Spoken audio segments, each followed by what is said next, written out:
नमस्कार मित्रांनो, आमच्या चॅनलवर नवीन असाल तर चॅनलला नक्की सबस्क्राईब करा, म्हणजे तुम्हाला मालिकेचे नवनवीन एपिसोड सर्वात अगोदर पाहायला मिळतील. तर तुला जपणार आहे या मालिकेमध्ये काय घडलं? मीरा आणि वेदाच्या बाबांनी ठरवलेलं असतं की वेदासमोर आपण खोटं खोटं वाद घालायचं आणि वेदाला आपल्याकडे वळवून घ्यायचं आणि वेदाच्या बाबाच्या मनात चांगलं स्थान मिळवून द्यायचं, असं त्यांचं म्हणणं असतं. तर म्हणून मीरा बोलते की वेदाचे बाबा, तुम्ही आता खोटं खोटं वाद घालायचं माझ्यासोबत आणि भांडण करायचं. वेदाचे बाबा बोलतात की मी कसं करणार आहे. तर त्यावर मीरा बोलते की हे तुम्हाला करावं लागेल, कारण की आपल्याला वेदाला तुमच्या प्रती तिच्या मनातलं स्थान चांगलं कायम करायचं आहे, म्हणून हे तुम्हाला करावंच लागेल. तर अथर्व तयार होतो आणि तो त्यांच्या रूममध्ये येतो. इकडे मीरा आणि वेदा तयारी करत असतात. वेदा शाळेत जायची तयारी करत असते. मीरा वेदाला समजावत असते. तेवढ्यात वेदाचे बाबा येतात आणि खोटं खोटं वाद घालत असतात मीराशी आणि मीराला हसू येतं. तर मग मीरा पण त्यांच्याशी वाद घालणं चालू करत असते. तेवढ्यात मीरा पोट दुखण्याचं नाटक करते. वेदा बोलते की आई तुला काय झालं काय झालं. तर मीरा बोलते की काही नाही, माझ्या पोटात दुखते आहे. तर त्या अथर्वला वाटते की मीराच्या पोटात खरंच दुखते आहे का. तर अथर्व बोलतो की डॉक्टरला बोलावू का. तर मीरा त्याला बोलते की आपल्याला खोटं खोटं वाद घालायचं आहे, असं खून करत असते. तर अथर्व समजतो आणि तो पण वाद घालायला चालू करतो आणि मीराला बोलतो, मीरा तू बस, आराम कर. मग मीरा बेडवर बसते आणि वेदा तिची काळजी घेते. तर मीरा बोलते, आता वेदाला शाळेत कोण नेऊन देणार, तिचा अभ्यास कोण घेणार. तर मग मीरा बोलते की वेदाचे बाबा, तुम्ही हिचा अभ्यास घ्याल का, तर आणि तिला शाळेत सोडून द्याल का. तर अथर्व हसून बोलतो, हो ठीक आहे ना, चालेल ना. मग त्यावर वेदा बोलते की मी नाही जाणार बाबासोबत शाळेत आणि ना मी अभ्यास करणार त्यांच्यासोबत.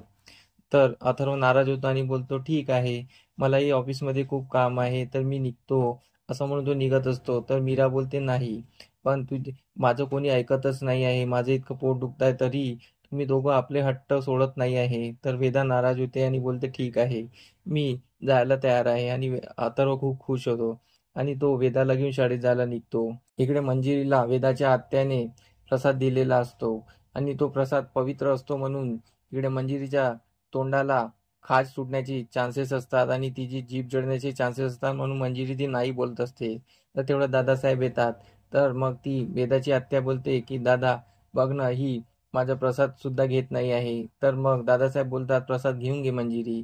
मग ती मंजिरी चुकी खातर आणि दादासाहेब समोर असल्या कारणास्तव ती प्रसाद तोंडात घेते आणि आतमध्ये निघून जाते.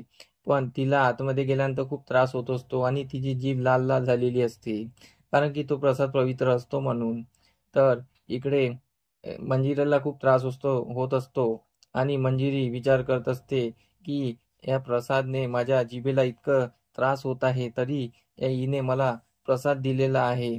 आणि तेवढ्या तिथे दादासाहेब येतात, कारण की वेदाच्या आत्याने त्यांना सांगितलं असतं की मंजिरी वहिनी आजकाल कशी तरी वागत आहे, ते काही घ्यायला तयार नसते आणि काही खायला तयार नसते, तू तिच्याशी बोल. म्हणून दादासाहेब तिच्याशी बोलायला गेलेले असतात. दादासाहेब बोलतात की मला माफ कर, मी तुझ्यावर संशय घेतला होता, त्याच्यामुळे तुला राग आलेला असेल, पण मी तुला परत माफी मागतो आणि तुला वाटत असेल मी सर्वांसमोर माफी मागतो, पण माझी चूक झाली, असं तसं तो बोलत असतो. पण मंजिरी मनातल्या मनात बोलत असते, तू लवकरात लवकर इथून जा, कारण की मला जो त्रास होत आहे तो मला तुलाच नाही सांगू शकत, तू लवकर जा, म्हणून ते बोलत असते.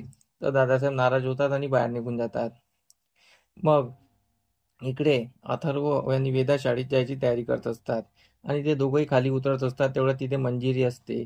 मंजिरी त्यांना बघते आणि खूप चिडते आणि बोलते की मग मीराने हे सुद्धा करून दाखवलेलं आहे आणि अथर्व आता मीराच्या तलावर नाचायला लागलेला आहे. अथर्व आणि वेदा जवळ आलेले आहे. तिला हे पाहून खूप त्रास होत असतो. तर अथर्व तिला बोलतो की आई बघ ना, मीराने करून दाखवलं आणि वेदा माझ्यासोबत शाळेत जायला सुद्धा तयार झाली. तर इकडे मंजिरी खोटं खोटं नाटक करत असते, पण तिच्या तोंडाने बोलता येत नाही, म्हणून ती काही बोलत नाही आणि वर निघून जाते. अथर्वला वाटतं की आईला जे झालं आहे ते योग्य वाटत नाही आहे आणि आईला खुशी झालेली नाही आहे, असं त्याला वाटत असतं. तर अथर्व वेदाला घेऊन शाळेत निघून जातो.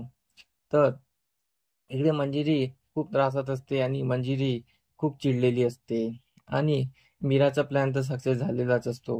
तर मग अथर्व घरी आल्यानंतर इकडे मंजिरी अथर्वला त्याचा जाब विचारणार असते आणि बोलणार असते की तू मीरा आल्यापासून मीराच्या तालावर नाचायला लागलेला आहे आणि मीरा जे म्हणते ते तू करतो आहे. तर मंजिरीचे हे रूप पाहून अथर्वला पण अचंब झालेला असतो की आई अशी का वागती आहे. अथर्वच्याही मनात हे असे विचार आलेले असतात. तर आपल्याला सामूहिक भागात आपल्या हेच पाहणं रंजक ठरणार आहे की अथर्वच्या मनात मंजिरीबद्दल संशय निर्माण होईल आणि अथर्व मंजिरीचा शोध लावेल की मंजिरी नक्की आहे तरी काय. हे आपल्याला पाहणं रंजक ठरणार. आमचा एपिसोड कसा वाटला मला कमेंट करून नक्की सांगा. धन्यवाद.